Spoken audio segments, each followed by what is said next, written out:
Salut tout le monde, Nicolas ici avec le blog de Best Buy. Vous venez d'entendre le PSR-E 273, la toute nouvelle édition de l'entrée de gamme dans la série PSR de Yamaha.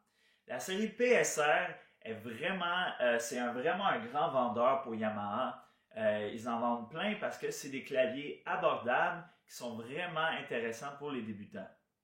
Donc c'est un clavier qui a 401 sons. C'est en fait un son de plus que le prédécesseur, le 263. Et ça couvre vraiment un large inventaire de sons. On a des pianos, des orgues, des clavecins, des guitares, des basses, des instruments à vent, des cuivres, des percussions, des batteries. Il y a vraiment tout ce qu'il nous faut. Et on ne va pas s'ennuyer vu un manque de son dans le futur proche, d'après moi. Il y a aussi une banque d'effets. Il y a des effets comme la réverbération pour ajouter de l'ambiance à notre jeu ou des effets de modulation comme du chorus pour épaissir le son. Par contre, il n'y a pas de mémoire interne pour les sauvegarder. Donc, à chaque fois que vous changez de son ou que vous repartez votre clavier, il va falloir vous rappeler des réglages que vous avez choisis et de les entrer dans le clavier. Par contre, l'interface, elle a été refaite et tout se fait vraiment rapidement sur le clavier. Il y a un système de code de couleurs avec des boutons appropriés qui vont vous aider à sélectionner votre son, la pièce que vous allez pouvoir apprendre avec un mode de leçon, je vous en parle tantôt, et le style, ça c'est pour l'accompagnement. Donc ce code de couleurs-là, c'est vraiment un système simple et ça accélère la navigation des modes du clavier. Pour la partie arrangement, donc, effectivement, la série PSR en général, c'est des claviers arrangeurs. Donc, on peut créer un accompagnement sur le champ, sur le clavier directement. Donc, ça, c'est un peu une option avancée. Mais Yamaha a pensé aux débutants qui voudraient commencer à explorer l'arrangement et s'accompagner pendant qu'ils jouent avec un mode d'accord à une note. Donc, en jouant une seule note, le clavier va faire de son mieux pour interpréter l'harmonie de ce que vous jouez et l'accompagnement va se conformer à cette harmonie-là. C'est vraiment une façon là, assez performante. Tu sais, ça marche bien pour commencer à s'accompagner, mais il y a tout de même un mode avec des accords complets que là, on indique clairement au clavier c'est quoi l'harmonie pour qu'il puisse nous accompagner de manière conforme. Le côté, avant de parler des leçons, là, il y a aussi un peu de connectivité. Il n'y a pas de branchement numérique, donc pas de sortie entrée USB, mais il y a une sortie écouteur pour la pratique silencieuse et ça se dédouble comme sortie de ligne. Il y a aussi une entrée auxiliaire pour faire jouer vos lecteurs pour jouer avec votre musique préférée.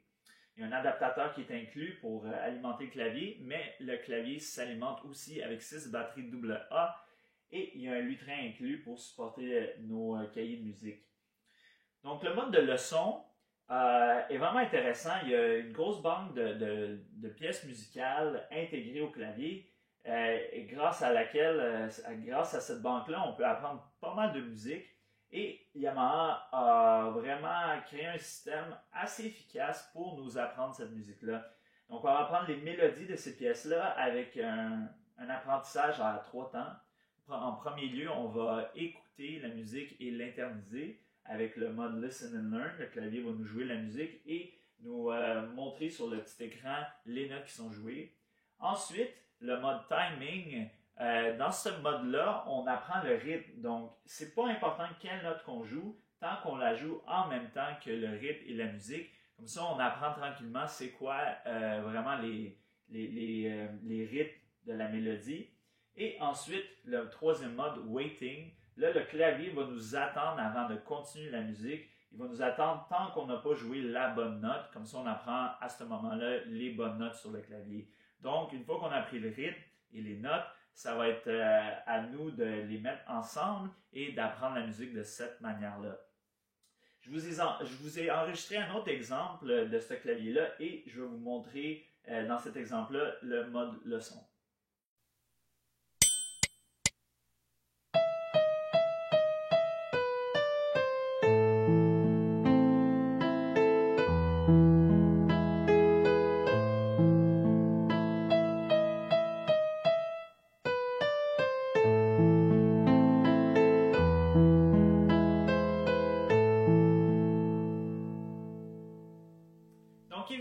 PSR-E 273 s'adresse aux débutants. Par contre, il y a un aspect très important à mentionner, c'est qu'il n'y a pas de sensibilité sur les touches du clavier. Ceci veut dire que si vous jouez doucement ou très fort sur les touches, le volume qui va sortir des haut-parleurs va être le même, peu importe la force utilisée. Ça nous enlève totalement l'accès à un élément qui s'appelle le dynamisme dans la musique et c'est une partie intégrale de la musique. Il faut pouvoir jouer des passages plus doucement que d'autres ou des passages plus forts que d'autres. La raison pourquoi ça existe, c'est que ça réduit considérablement le coût d'un produit de la sorte et c'est pour ça que Yamaha l'offre.